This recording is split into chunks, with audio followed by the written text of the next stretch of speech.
Anies Baswedan itu intoleran. Dia didukung oleh kelompok-kelompok radikal. Dia itu terpilih menjadi pemimpin karena jualan ayat dan mayat. Dia juga selalu menggunakan politik identitas. Dan yang paling parah adalah dia itu bukan pribumi loh. Dia itu Arab. Dia itu Yaman. Kalau dia jadi gubernur, Jakarta bakalan seperti Suriah. Dan kalau dia jadi presiden, maka bahaya banget. Radikalisme bakalan tumbuh subur di Indonesia. Negeri ini akan dijual. NKRI bakalan bubar. Itulah contoh-contoh kalimat fear mongering, sebuah kampanye yang menebar ketakutan melalui propaganda dengan menyebarkan rumor dan desas-desus kepada masyarakat yang selama ini disebarkan oleh para buzzer bayaran untuk mendegradasi seorang Anies Baswedan. Jujur, saya takut dengan Anies kalau jadi presiden. Hancur negeri ini, pecah NKRI, akan dijual negeri ini. Dan kedua lagi apa? Gerakan-gerakan radikal ini, bau agama, akan tumbuh subur. Bagi saya begini aja lah. Besok kalau Anda mau pilih presiden, pilih yang ditunjuk Jokowi. Lantas pertanyaannya adalah, benarkah Anies Baswedan intoleran dan radikal seperti yang selama ini dituduhkan? Sekarang buka pikiran kalian dan kita lihat faktanya. Tahukah kalian jika Anies Baswedan itu kakeknya bernama Abdurrahman Baswedan? Beliau merupakan salah seorang pejuang kemerdekaan Republik Indonesia yang memiliki andil besar dalam kemerdekaan Republik Indonesia. Beliau juga dikenal sebagai cendekiawan, jurnalis, dai, penulis, diplomat, seorang nasionalis. Sekarang kalian tahu kan kenapa Anies Baswedan itu cerdas dan bijaksana? Karena beliau berasal dari keturunan yang baik dan jelas. Jadi buat kalian yang mau memilih pemimpin, penting bagi kalian untuk mengetahui dia ini keturunan siapa. Jangan sampai pemimpin kita ini keturunannya nggak jelas. Jangan kayak beli kucing dalam karung lah. Anies Baswedan itu memang keturunan Arab. Lantas apa yang salah dengan itu?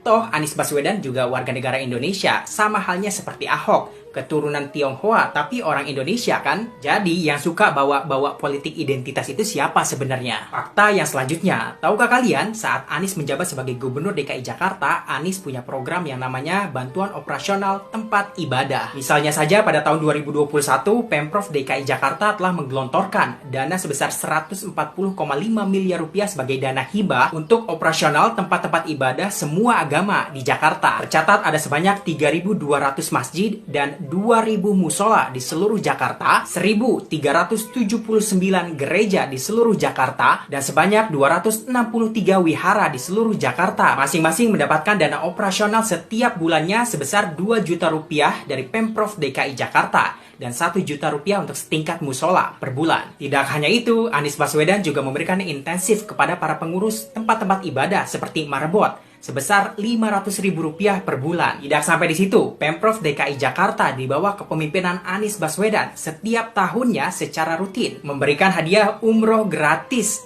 kepada ratusan marbot di seluruh Jakarta. Sampai di sini, masihkah kalian berpikir jika Anies Baswedan intoleran? Lain itu, Anies Baswedan juga kerap kali mendapatkan pujian dari berbagai tokoh lintas agama. Seperti yang disampaikan oleh Jason Balo Papueng, seorang ketua gereja Pantekosta di Indonesia atau GPDI DKI Jakarta, yang menyebut bahwa Anies Baswedan adalah sosok nasionalis yang mampu memegang komitmennya dalam menciptakan keharmonisan antar umat beragama di DKI Jakarta. Dia juga menyebut bahwa Anies pantas menjadi seorang pemimpin. Anies juga mendapatkan pujian dari seorang tokoh Hindu di DKI Jakarta, Made Sudarta, Ketua Sukaduka Hindu Dharma. Mewakili umat Hindu di DKI Jakarta, dirinya mengucapkan terima kasih kepada Gubernur DKI Jakarta Anies Baswedan karena telah membantu umat Hindu yang tidak mampu dengan memberikan bantuan berupa mesin kremasi ataupun krematorium, sehingga umat Hindu di DKI Jakarta saat ini sudah bisa melakukan proses kremasi. Sebelumnya, upacara ngaben biasa dilakukan di tempat kremasi swasta yang harganya mahal sekali. Namun setelah ada bantuan alat kremasi dari Pemprov DKI Jakarta, umat Hindu dari kalangan kurang mampu saat ini tidak usah mengeluarkan biaya mahal untuk melakukan proses ngaben. Lihat fakta-fakta yang ada di lapangan. Saya rasa Anies Baswedan adalah seorang pemimpin yang mampu merangkul dan mengayomi seluruh lapisan masyarakat.